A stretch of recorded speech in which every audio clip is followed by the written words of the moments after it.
Voz é meio, palavra é mensagem, sem a qual a voz fica sem sentido. O Grupo Imagem e Credibilidade e a Companhia da Voz se uniram para levar até você comunicação integrada, credibilidade da voz. Alexandre Jardim. Crises te preocupam? E a sua reputação? Como está? Eu tenho a solução. Rodolfo Lago. Você entende como as decisões são tomadas neste país? Te ajuda a escrever como os melhores jornalistas. Luiz Ximenes. Você já se ouviu gravado? Quer melhorar? Vem pra cá que eu te ajudo. Estevão Damásio. Use o poder do rádio e dos podcasts para passar a sua mensagem. Pode contar comigo. Profissionais da voz e da palavra em uma fábrica de podcasts, entrevistas, cursos, treinamentos e consultorias e conteúdos que irão contribuir na sua tomada de decisão. Soluções em comunicação. Credibilidade da Voz. Uma parceria dos grupos Imagem, Credibilidade e Companhia da Voz. Retrospectiva 2023. Começa agora, Brasília Já. Olá, Rodolfo. Tudo bem, Alexandre, amigas, amigos? Estamos aqui em mais um conteúdo desse Retrospectiva do ano. O ano de 2023 foi um ano marcado por muitas coisas importantes. A gente iniciou esses conteúdos lembrando lá daquele 8 de janeiro, passamos pelo mundo em conflito e hoje, nesse terceiro conteúdo, para que você lembre e, claro, analise conosco o que aconteceu, vamos trazer um ponto que é muito importante para o país, que são os poderes em disputa. Que são os poderes? Os três poderes constitucionalmente determinados, que é justamente o Executivo, o Legislativo e o Judiciário, que parece que até um passado muito recente queriam saber quem é que mandava no Brasil, quando, na verdade, a Constituinte de 88 determinou que eles devem estar em plena harmonia, fiscalizando um dos outros, mas que nenhum deve sobrepor em cima do próximo, não é isso, Rodolfo? É isso. E realmente isso foi se perdendo um pouco, né? Temos um amigo nosso, né, o Melilo Diniz, né, advogado que atua na corte, analista político muito competente, que ele tem um termo que eu acho muito feliz para explicar um pouco isso, que nós teríamos substituído o antigo presidencialismo de coalizão, né, que foi comum aí no governo Fernando Henrique, começando no governo Fernando Henrique, teríamos substituído o presidencialismo de coalizão por um presidencialismo de colisão, ou seja, onde os poderes disputam e se chocam o tempo inteiro. Então, realmente isso é muito complicado, isso foi se acentuando no ano de 2023, e aí, ainda citando o nosso amigo Melilo, ele acha que talvez agora se possa estar projetando um início de um reequilíbrio entre os poderes. Vamos verificar se isso realmente acontece no ano que vem. Mas realmente 2023 foi um ano em que os poderes disputaram muito o poder e ficaram desequilibrados. Alguns sinais nós já tivemos nesse ano de 23, né, Rodolfo Lago? Primeiro, a presidência da República, ainda que seja o cargo máximo da nação, está submetido ao Congresso Nacional. Então ali já tem um certo equilíbrio sendo mantido. O Congresso Nacional entende que, apesar de ser quem define as regras do país, tem um presidente democraticamente eleito, então não pode se sobrepor sobre ele. Aquele protagonismo que vimos muito forte até o ano passado do Supremo Tribunal Federal, em 23 não apareceu tanto.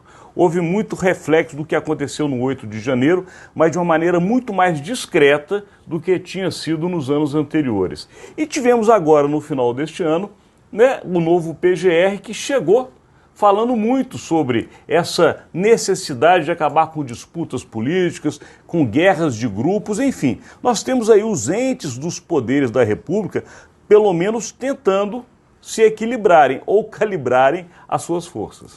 É isso, porque para a gente entender um pouco como é que se deu esse processo, no caso aí do judiciário, o que aconteceu? É um fenômeno que foi se acentuando a partir do que se chama aí de judicialização da política. Quer dizer, o judiciário, o Supremo, ele só age se provocado. Alguém tem que chegar lá e pedir lá uma decisão aí a respeito de determinadas coisas.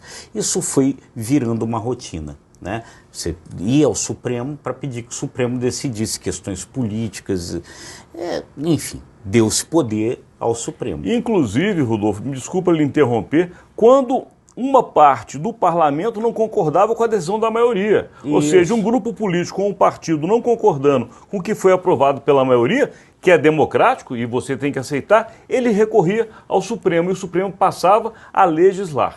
É isso, aí o Supremo começou a decidir uma série de fatores políticos, de comportamento e tal, porque o Congresso não se acertava, foi se dando poder ao Supremo. Poder não se recusa, né? Ninguém recusa poder. Então o Supremo foi ficando maior, foi ficando mais poderoso, né? Isso por um lado. Por outro lado, no caso do Legislativo, o que aconteceu no governo Bolsonaro? O Bolsonaro, muito pressionado, com mais de uma centena de pedidos de impeachment, foi entregando ao Legislativo mais poder, principalmente na questão orçamentária.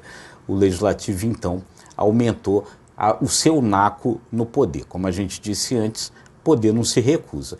Então o que acontece hoje? A gente está hoje realmente com os poderes desequilibrados. O judiciário é o poder mais forte, o legislativo vem em segundo lugar e o executivo, Lula herdou um executivo e isso deve ser uma surpresa para ele, que já tinha sido presidente 2 vezes. Ele herdou um executivo que hoje é o poder da República mais fraco de todos. É um poder enfraquecido, que ele não tem justamente, como você bem disse, o poder que teve quando teve seus 2 primeiros mandatos, lá há 20 anos atrás, um judiciário que não tinha esse protagonismo que teve nos últimos anos, mas um legislativo que, cá entre nós, nunca deixou de ser o que ele foi. O legislativo, e a gente está aqui há muito tempo, ele sempre quis os nacos de poder e o dinheiro da coroa. Sempre foi essa guerra. Só que quando você tem uma presidência da República com pouca força e um judiciário muito politizado, esse legislativo nada de braçada, porque é justamente o poder que ninguém vai atacar. Ainda que a população, de modo geral, fale mal dos parlamentares, aqui em Brasília a gente sabe, é quem comanda o processo. É isso, né? E hoje realmente imaginar que o legislativo vá abrir mão desse poder que passou a ter na questão orçamentária seria uma ingenuidade. Agora, o que acontece para nós é o seguinte, esse reequilíbrio precisa voltar. Por quê? Porque uma república, uma democracia não funciona direito com poderes desequilibrados. Hoje parece haver um esforço aí de racionalidade no sentido de buscar esse reequilíbrio, pelo menos de alguns desses atores. É o que a gente precisa ver para o ano de 2024, se de fato vai acontecer.